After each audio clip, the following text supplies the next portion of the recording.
Deep dives and blue skies. Welcome back to Talking Blue with Nick, the best Dodgers analytical podcast that you can find.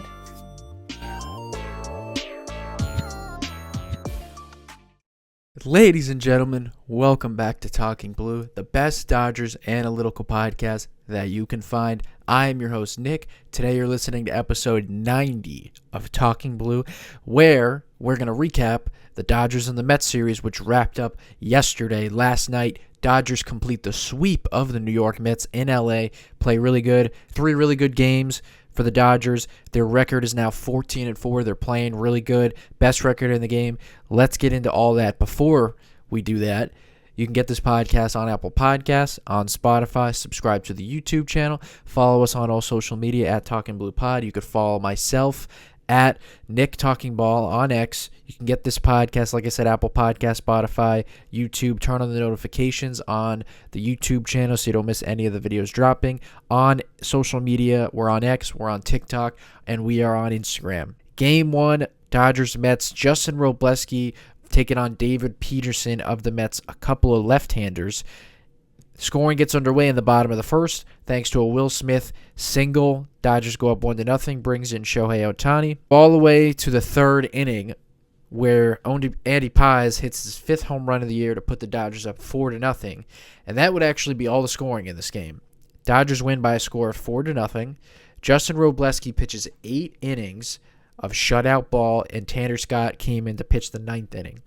So, obviously, not too much to talk about from this game outside of pretty much just Justin Wrobleski. So let's talk about him. I'll give you his final line. 8 innings pitched, 2 hits, 0 earned runs, 0 walks, 2 strikeouts. All right. He gets his 2nd win of the year. Pitched really good, obviously. There was actually a point throughout the game when I was watching where I thought Wrobleski was going to have a real shot to pitch a complete game. He was just pounding the strike zone, throwing strikes, getting a lot of quick outs, which helps when you're trying to, potentially pitch a complete game. It obviously helps to get quick outs, a lot of ground balls. Like I said, not getting a ton of strikeouts. He only had, like I said, 2 in this game.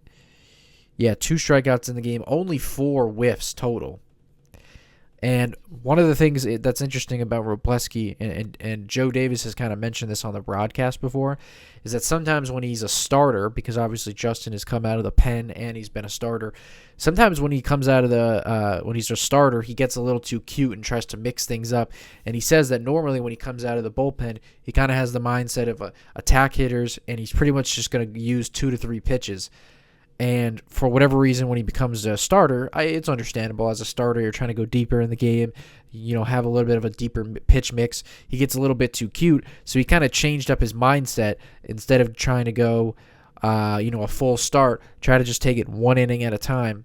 And it kind of bears out in the numbers because he literally went 56% four-seam, 36% slider, and then 9% curveball. Pretty much just 2 pitches with a little bit of some curveballs mixed in there. And it worked, obviously. His velocity has come down a tad. He was averaging 93.5 in this game, which is fine. He doesn't have to throw. There were times last year where his velocity really jumped up to where he would literally touch 98, 99. But he's always been a guy who will keep the ball on the ground. Usually is not have any kind of crazy barrel or hard hit rates. He usually can, kind of limit hard hit contact. And he's going to get a lot of weak contact. And, he actually had fairly decent strikeout numbers last year. The strikeouts haven't been there yet for Wrobleski, but he's got an ERA of 2.12, 2.12, so that's very good. He's obviously a big part for the Dodgers that he can jump right into the rotation, be part of the 6-man rotation. It'll be interesting to see as time goes on how his role, how the Dodgers will implement him. I would imagine he will see time out of the bullpen at times, especially once like Blake Snell comes back and what they want to do with him and Roki Sasaki. And but I told you guys in the preseason, in the preseason podcast, talking about things to look forward to when it came to the pitching staff. Wrobleski was great depth to have because he is a guy that's going to be willing to jump into the rotation when they need him, go out to the pen if they need him to eat innings out there, That's really, you need guys like that. And, obviously shout out to him because he didn't just, they didn't just use him in this game because they needed a body. He pitched great. 8 innings pitched, no earned runs, 8 shutout innings. So shout out him. And then Andy Pages continues to stay red hot. He hit his 5th home run in this game. It was a 3-run homer down the left field line. He still has kept up this amazing start to the season. He has the 5th best OPS in Major League Baseball at 1148. 1,148 OPS. He has the most hits in Major League Baseball, 27 hits, and he has still an average over 400, 409 batting average. That's first in Major League Baseball. So he has legitimately been top 5 hitter to start the year. Pretty crazy stuff.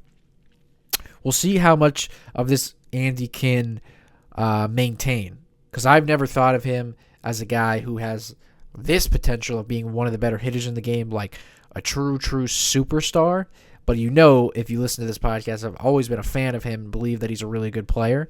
But I like that a lot of the hard hit numbers and average exit velocity numbers, expected slug, a lot of those numbers are up. He still is a guy that's going to chase, is going to strike out, and he's not really going to walk. That's just not really who he is. Even early in the year, the first couple games, week or so, some of his plate discipline numbers were pretty solid. I do think he can definitely improve on that. I told you at the beginning of the year, if he could improve the chase rate and the walk numbers, we're going to really start to see one of the better center fielders in the game. But at the end of the day, it's just not his style. Usually hitters are, you can always improve, but for the most part, you got aggressive hitters who are up there ready to hack. They're not really looking to walk. They're going to put the ball in play. They're going to swing the bat. And then you have other guys who are a bit more patient, who will look for their pitch, don't mind taking a couple strikes. Everybody's different, Doesn't matter. Baseball's not a cookie cutter sport. Nobody goes about it one way the same. So, he's doing it. He's doing it right now. An OPS over 1,000, over 1,100, and we'll see how much of this can Pages maintain. So that's pretty much it with Game 1.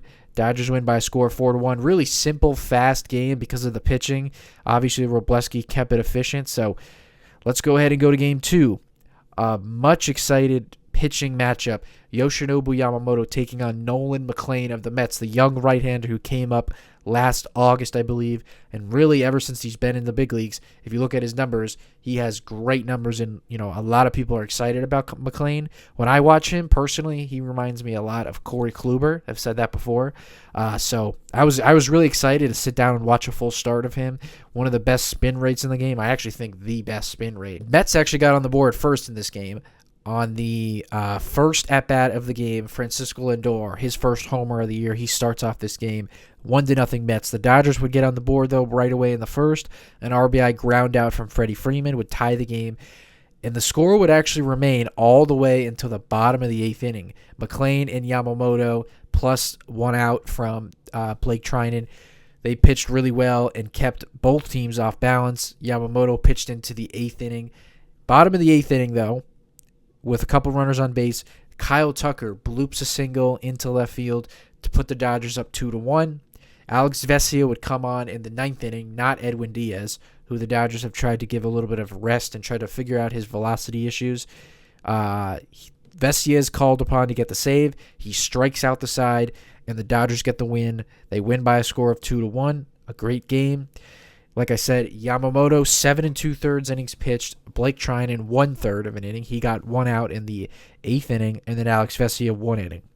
Nolan McLean pitched pretty solid. 7 innings pitched, only allowed 2 hits, only allowed 1 earned run, and he struck out 8. He was pretty solid and did a lot of nice things for the Mets.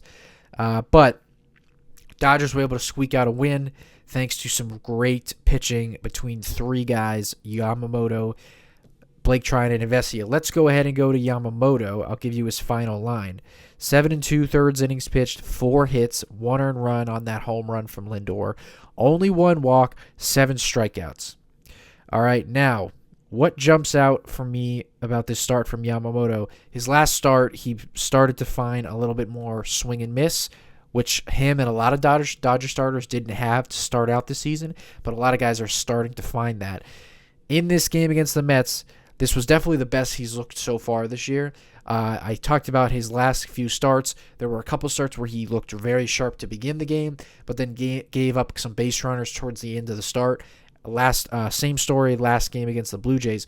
This game against the Mets was the first time, pretty much start to finish, that he looked super sharp, and it was, like I said, the best he's looked so far. How about a career high in whiffs for Yamamoto in the start? The most swings and misses he's ever had in a major league game. 23 whiffs against the New York Mets. That is very exciting. He also had a little bit of an increase in velocity. He averaged 96 miles an hour. He pretty much on the year averages 95.6, so not a huge jump, but he was averaging 96 miles an hour. He has continued to use the splitter more than his four-seam fastball, and he actually threw a career-high splitters in this game, 42 splitters, the most he's thrown in a single start. So a lot of career highs in this game from Yamamoto. The splitter was absolutely filthy in this game. He had 12 of those 23 whiffs came from the splitter, so basically half of those whiffs were from the splitter. Has continued to not get a ton of whiffs on his four-seam fastball. That's kind of never been his. That's never been part of Yamamoto's game. It's pretty much the splitters and the curveballs and the sliders. That's where the whiffs are going to come from. Even the cutters. He got 5 whiffs on that cutter in this start. Very sharp Yamamoto. The command has been there to start the year. And if you take a lot of his season numbers now after this start, he has much better chase numbers, whiff numbers. The strikeout numbers are not fully there yet. 25 and 2/3 innings pitched. He has 21 strikeouts, so he's been about league average so far with the strikeouts. 22.1% K rate. And another thing that he hasn't found yet is the ground ball percentage. He usually is one of the better ground ball pitchers in the game. 42.9% ground ball rate is like slightly below league average. So I expect that to improve as the season goes on. But 25 and 2/3 innings pitched, 21 strikeouts, a 2.10 ERA with the whip under 1 at .82. He's been great so far to start the season. And again, it just speaks to how much of an elite pitcher he is, where he hasn't necessarily had like his dominant stuff if you watch these starts, and he's got an ERA well under 3. And I expect an incline in production and stuff, and just the production throughout each game. I think the swing and miss and the strikeout numbers will come, and in a couple months we'll look up and Yamamoto will pretty much have similar numbers to like he did last year with the strikeouts and with the whiffs. But this was a fun start to watch. I love Dave Roberts allowing him to go deep in this game. Pitched into the 8th inning, 104 pitches. If it wasn't for a couple of hits that dropped in that 8th inning, probably would have got through 8 innings. So what has Yamamoto done so far this year that's made him successful? His splitter is 7th in Major League Baseball among run value among all pitches. So he has the 7th most valuable pitch in Major League Baseball so far. And in terms of all splitters, it has the best run value among all splitters. So 7th best pitch overall is his splitter, and he's got the number 1 splitter. All right, a 74 batting average against on that splitter is 2nd in Major League Baseball with a 38.7% whiff rate. His curveball, his slider, and his sinker have all been great as well. And one of the more exciting things about Yamamoto is he has the 2nd best walk rate in Major League Baseball this year so far. 3.2% walk rate. And I told you guys preseason, I told you guys a bunch, I expected Yamamoto's walk numbers to improve from a year ago where he was just kind of slightly above league average, which is fine. When you have the strikeouts, when you have the ground balls, when you get the whiffs like he does, it's not really a huge deal that he allowed some walks last year. But if you watched him in the postseason, the command actually got better. And I think it was just more of a start to start. Yamamoto would occasionally have these 5-6 walk games, and which is kind of unlike him. And I just totally expected that number to improve this year because he doesn't really strike me as a guy who has bad command, doesn't attack the strike zone. He is a little edgy. He will live on the edges of the strike zone. You know, he is one of those guys who perfectly hits that line on the TV that you see of the strike zone, the splitter and the fastball. He always has great command with those pitches. He, like a lot of Dodger pitchers so far, do need to improve the numbers with the fastball. A 292 batting average against. He's never gotten whiffs on that pitch, 18.2% whiff rate. But the expected batting average on his four-seamer is 342. And a lot of Dodger players so far, like Tyler Glasnow, Emmett Sheehan, the four-seamer's been getting hammered. You can cover that up, of course, with having the best splitter in the game, a great curveball, a good sinker, a good slider. So it's okay. You can live with that. But traditionally, you want your fastball to be, you need a fastball to be a pretty good pitcher, especially a starter. You can kind of live with being a reliever and kind of just being heavy sweeper, curveball. It's limited time. But as a starter, you do need to have a solid fastball. You can get away with it. You find ways to cover it up, especially Yamamoto. He can throw a cutter, he can throw a sinker, and early on he's thrown more splitters than fastballs, which is something he didn't do a year ago. Yamamoto's looked great so far early on in 2026, and I expect him to actually get a little bit better. Let's talk about Alex Vesia really quick, who got the save. That was really cool, coming in for Edwin Diaz. I talked about him last podcast, so I won't go too deep into this, but in 7.1 innings pitched this year, an ERA of 0. He has not allowed an earned run. He has the 7th best chase percentage in Major League Baseball and the 14th best whiff percentage. So he has been up there, especially this is Major League Baseball total. So if I lowered this to just relievers, he would be even higher on this list. And as always, the best induced vertical break on a four-seam fastball, that's Alex Vesia, 21.8 inches of induced vertical break, which just means he's got the best four-seam fastball. It's staying on plane, the best carry, the best rise. It has the best illusion with the spin on the ball that the pitch is like staying on plane. It's a tough pitch to get on top of. Even though Vesia throws like 91, 92, it doesn't matter. Because of that induced vertical break, that spin that he adds, it's definitely his most effective pitch and one of the more effective pitches in baseball. A 67 batting average again, so under 100 with a 34.3% whiff rate. And if you actually watched his inning against the Mets in this game, he relied heavy on the slider. He only threw like 10 pitches, but he got a ton of chase between Bo Bichette and Francisco Alvarez. I think actually like 5 pitches total that were sliders down in the dirt that were swung at. A 0 batting average against on that slider with a 50% whiff rate. That's nasty. And he also mixed in a changeup, so I would be interested to see as Vesia continues to get a little bit older and the velo, slowly has gone from 95, 94, 93, where, like I've said before, he literally sometimes is sitting 90 to 91. I would like a slight increase. I don't want to see Vesia always throwing 90 miles an hour. I would love more 92s, more 93s. But I would be interested to see if he continues to lean a little more heavy on the slider and incorporate the changeup. But he doesn't even need it because he's got a great fastball anyway. So that was a fun game. Let's go to a game that had a little bit more offense, a little bit later in the game. But Game 3, Shohei Ohtani taking on Clay Holmes of the New York Mets. I always blank on Clay Holmes' first name for some reason. Clay Holmes, the reliever turned starter. The biggest news going into this game was Ohtani was actually not starting in the Dodgers lineup. So the first time all year that he is not in the starting lineup, and he was just the starting pitcher in this game. Dalton Rushing gets to start as the DH, and we'll talk about Dalton Rushing. But let's talk about this game. So in the bottom of the second, the Dodgers get on the board first. Hae-Sung Kim hits his first home run of the year, a bullet out to right field. Dodgers go up 2-0. The Mets would cut that lead in half with a MJ Melendez double off of Shohei Ohtani in the 5th inning. So now Shohei Ohtani gives up his first earned run of the year. Skip ahead to the 6th inning. Teoscar Hernandez, who's been heating up lately, he homers to right field, his 4th of the year already. Dodgers go up 3-1. 8th inning, this is where the Dodgers put up a ton of runs.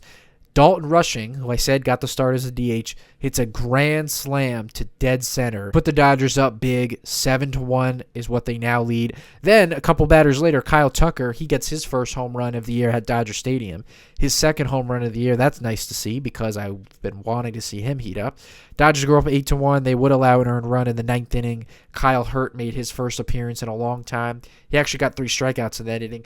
But a Marcus Semien single makes it 8-2, and the Dodgers would hold on to complete Game 3. Final score is 8-2. They complete the sweep. Dodgers have now won 3 in a row, and they are 14-4, like I said earlier, best record in baseball. So let me give you the pitchers. Shohei for 6, Blake Trinan for 1, Tanner Scott for 1, and then, like I said, Kyle Hurt came in and pitched that 9th inning. Let's go right to Shohei. All right, this was some exciting stuff from Shohei, what he did on the mound. Again, obviously, doesn't get the start in the lineup, And I'll talk about it in a sec. Should the Dodgers consider that more often, giving Shohei a day off and just have him focus on pitching that day? But Shohei Ohtani, 6 innings pitched, only 2 hits, and both of them were from MJ Melendez, so he did not allow a hit to anyone else in the Mets lineup. 1 earned run on that double, 2 walks, 10 strikeouts. He had a ton of whiffs in this game, 22 whiffs. So I believe the strikeouts and whiffs are tied for the most strikeouts and whiffs he's had in a Dodger uniform as a starter. So that's nice. He has pitched great so far in this season so far. The four-seam fastball was electric. Just like Yamamoto, who had a ton of whiffs the night before, he leaned on the splitter. Shohei, 22 whiffs, 13 of them were from his four-seam fastball. His fastball was electric in this game, averaging 97.6 miles an hour. Again, if you watch him pitch, he pretty much will sit 96 to 99. There was even a cool at-bat. I want to say this was the 4th or 5th inning when he gave up that double to MJ Melendez. And there was a runner on third base with 1 out. Tommy Pham comes up. Shohei literally just bared down and threw 2 fastballs right down the middle at 100 miles an hour. Just blew Tommy Pham away. He had no shot.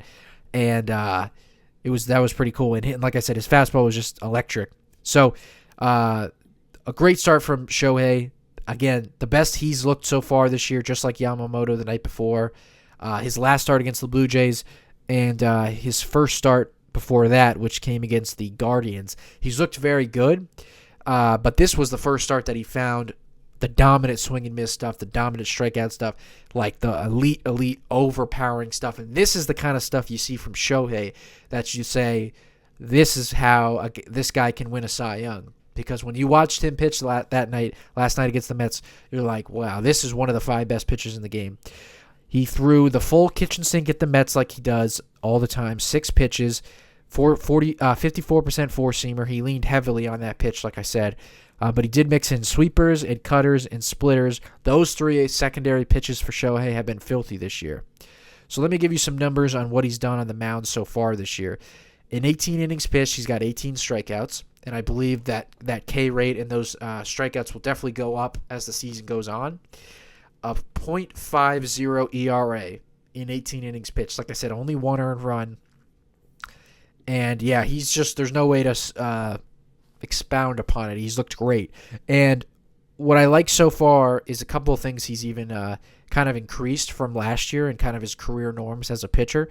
A 10.4% increase in ground ball rate. He's never really been a ground ball pitcher. He's never really, not that he's been like a true fly ball pitcher and given up a bunch of homers or anything like that, but he's never been a guy, last year if you looked at his numbers, he was elite at everything, not allowing walks, strikeouts, whiffs, expected batting average and slug and the velocity. And the one thing that he didn't really do at an elite level was get ground balls. Right now in 2026, he has a 52.3% ground ball rate. Like I said, it was 41.9 last year. So he's increased the ground ball rate by over 10%. He's also increased the chase percentage. One of the few things, again, that he's not necessarily been throughout his career is a guy who gets a ton of chase. There have been seasons that he's gotten pretty decent chase. But in 2025, a 41.9% chase rate. Right now it's at 52.3. So the sweeper, the curveball that he throws, the splitter, those pitches are kind of leading to a little bit more chase out of the strike zone, which will always help your walk numbers when you have hitters swinging at balls out of the strike zone, of course.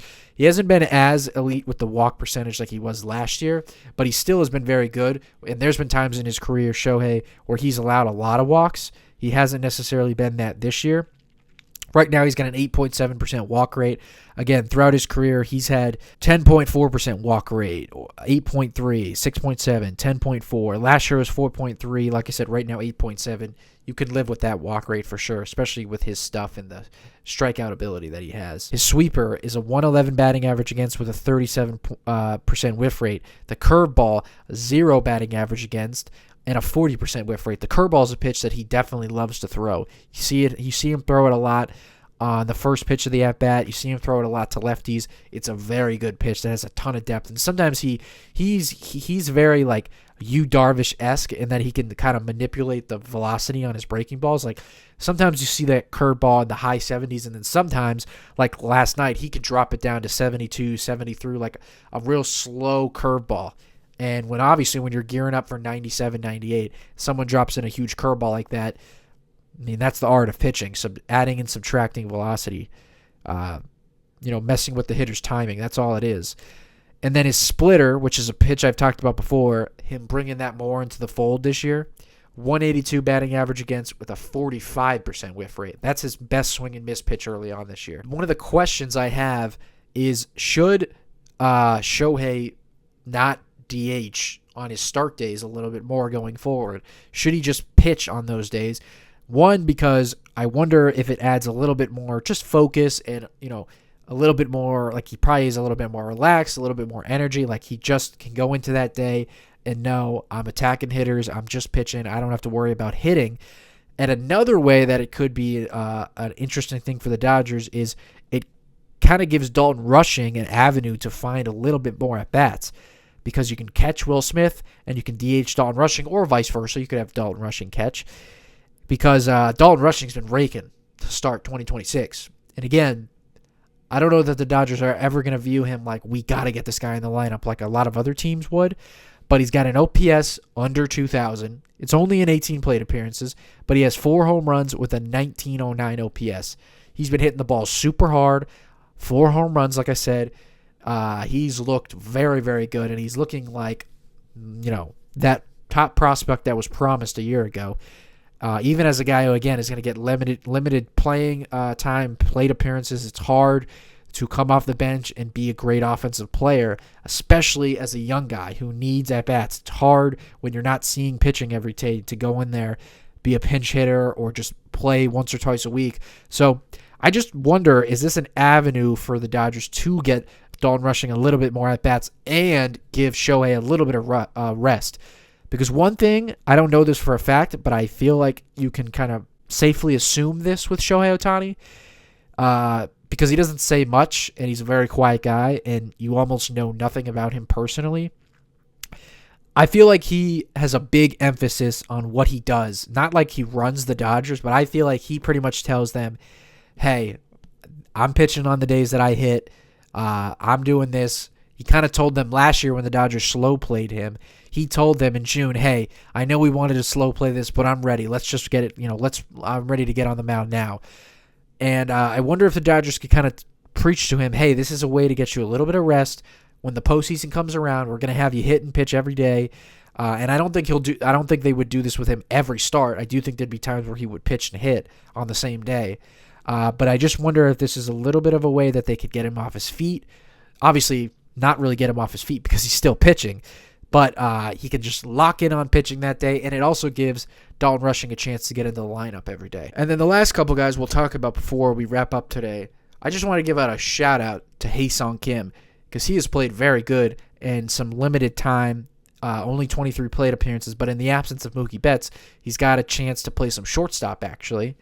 And he has looked great defensively. And how about an 891 OPS? Like I said, it's only 23 plate appearances, so I want to calm down. Calm down, Hae-Sung Kim fans. I know everybody loves him, and I think he's a great guy and has some potential as well. So just temper the expectations. But an 891 OPS and 23 plate appearances, hey, you can only do with what you can when it comes to plate appearances, and you would rather play well in a limited, playing time than play bad. All you can do is force the Dodgers' hands to give you some more opportunities, especially with Alex Freeland's production has dropped off a little bit the last week. 891 OPS in 23 plate appearances. And what I've liked so far is the walk numbers and chase numbers. I told you guys, if you go back to my preseason pod, given some, what to look forward to in spring training, I said to you, when I was talking to Hae-Sung Kim, I hope he saw this. What I wanted him to do was show me a skill, all right? Because he's not going to be this guy, I believe, who has I don't think he has a super high offensive ceiling. But when you're a guy who's very athletic, who's versatile, who can play defense, play infield, play outfield, you're fast, you can steal bases, be a pest at the plate. Bring me a skill, especially when you're also a bench player. Like The perfect example is Miguel Rojas. He's not a well above league average hitter. He's not a well-rounded hitter. He doesn't do everything at the plate, but what he can do as a bench player is bring me great defense at second base and shortstop, and he can hit left-handed pitching. Dalton Rushing right now, backup catcher who throws well behind the plate, and he can hit. He generally has a great understanding of the strike zone. When you're a bench guy, bring me a skill. And Kim, what I asked him was that very thing. Bring me a skill. Be elite defensively. Make contact. Control the strike zone. And right now, early on, a 17.4% walk rate. That's elite. Now, he doesn't qualify for anything because he hasn't had a ton of plate appearances. But if he did qualify, that would be 14th in Major League Baseball. So that is a skill when you can walk and get on base that much. And the reason that's happened so far is his chase percentage and his plate discipline has improved. A 9% decrease in chase percentage. So he had a 35% chase rate in 2025. Right now it's at 26.1.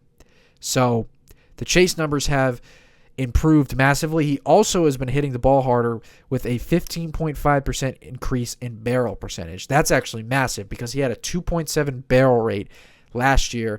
Right now in 2026, it's 18.2. So he's barreling up the ball a lot more. That barrel percentage would rank 18th.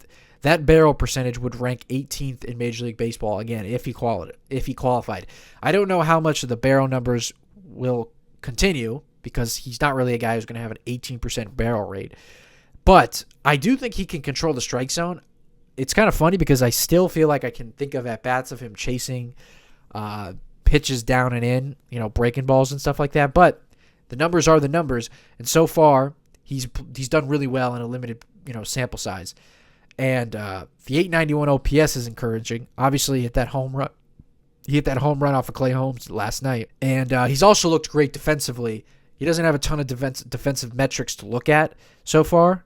He has 1 outs above average, so he's played well there. But if you watch him play short, he's a natural infielder. He's very smooth out there. He actually has a strong arm as well. He's made a couple of nice plays coming in on the ball. He's made a couple of nice, catches going over the shoulder. And he made a sick diving play last night later in the game with when Tanner Scott was on the mound, going to his left up the middle, a nice diving play. He is a guy who, because of his the kind of like low-key pop that he has, but really his speed and his athleticism, he's a great highlight reel potential guy, and he's made some nice highlights this year. He's done a lot of nice things. He definitely, you can see, has been working, grinding, and he's improved things. And if this plate discipline can continue, then we got something here with Ha-Seong Kim. All right? Because if you can get on base, use your speed, whether it sticks, whether he, earns a starting spot at second base at some point or whatever the case may be, this is all great encouraging signs. Because if it was a limited sample size and he wasn't really walking and he wasn't really hitting the ball hard, I would say, okay, it's just a limited sample size and he's got a couple hits. But early on, it's not a crazy improvement because there are other metrics like he's still swinging and missing and stuff. But the plate discipline is something that excites me, and it does show that he has actually improved something. So the last guy we'll talk about before we wrap up and get to some, I'll talk about MLB Dodger rankings so far as a team. I just wanted to give Teoscar Hernandez a shout out. He's hitting 310 with a 349 on base, a 569 slug, and a 918 OPS early on in 2026. He is yet to hit left-handed pitching early on this year, which is a little, I don't want to say worrisome, but he didn't really do that last year, and I was looking forward to that this year. He's always been a lefty masher who can kind of hold his own against right-handed pitching. Right now, he's hitting 341 against right-handed pitching, and he's hitting 241 against left-handed pitching. His numbers are not there yet against left-handed pitching, and the Dodgers are always going to play him against lefties. I mean, he's not a platoon guy. They play him every day, but you see when they face lefties, they do kind of raise him up in the lineup a little bit sometimes. So I would like to see him get back to hitting left-handed pitching, but coming off that kind of down year last year, it kind of went under the radar his offensive year. He was kind of just slightly above league average. The power numbers were still there, but the walk rate, the chase rate, strikeout rates, like all that stuff was pretty bad. And he still is striking out and chasing again, kind of like Pa has. Like, there are certain hitters that have their style. Teoscar Hernandez is a swinger. He's going to chase. He's going to swing at a ton of sweepers in the other batter's box. And stuff like that, but he's going to hit the ball hard and hit the ball in the air and pull and hit home runs. And if he can just, again, just limit the chase and limit the swing and miss, he's going to put up a season similar to what he did 2 years ago in 2024. And again, credit to him that he came into camp in great shape. And would you actually believe that Teoscar Hernandez is one of the faster players on the Dodgers? If you look at his sprint speed, I believe he's in the 85th percentile in sprint speed, which is actually good. It's just funny because he's a little bit older, like a sneaky older guy. I think Teoscar's 33 years old. So it's kind of surprising, like, why is he a bad defensive outfielder? If you got the speed, you should be able to play decent defense. And I think right now he's been about league average. So, if you could just not be horrible in left field, then we're going to have a great season. We don't need him to be elite defensively, not even close. He doesn't even have to be like above average, but if he could just be average, that'd be great. So just shout out Teoscar because he's off to a great start.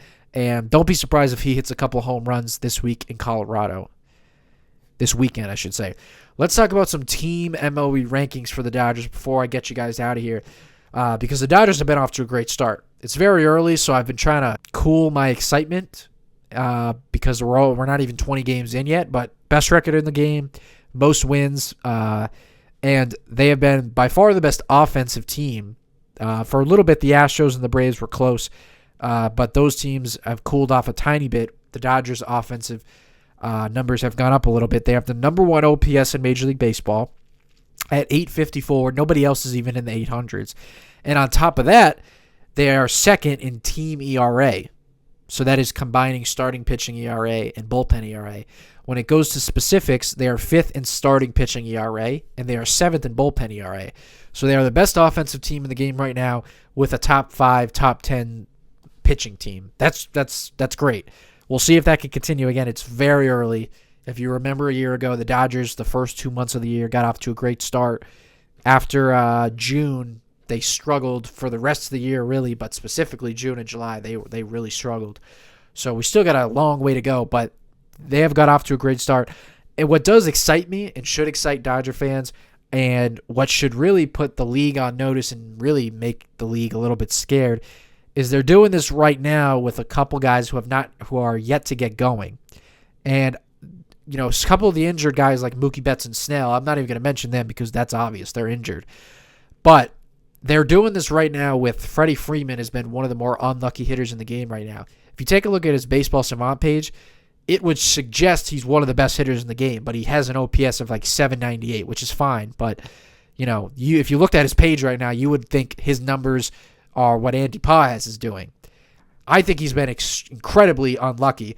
And I actually think like almost every game he hits a ball extremely hard that finds a way to get caught. Like he lines out, hits the ball right at someone, or someone makes a crazy play. There was a game in this game last night, Game 3, where he hit a missile into right center field, and Luis Robert, the Mets center fielder, made an incredible diving catch. He's been robbed a few times this year. The numbers have yet to kind of favor his numbers. His numbers have yet to be what they should based on his quality of contact. Kyle Tucker is yet to get going. I think he's going to break out this weekend in Colorado. Keep an eye out for that. The plate discipline has been pretty good and has definitely been improving, but he's only had 3 extra base hits on the year so far. Max Muncy got a little bit cold in this series.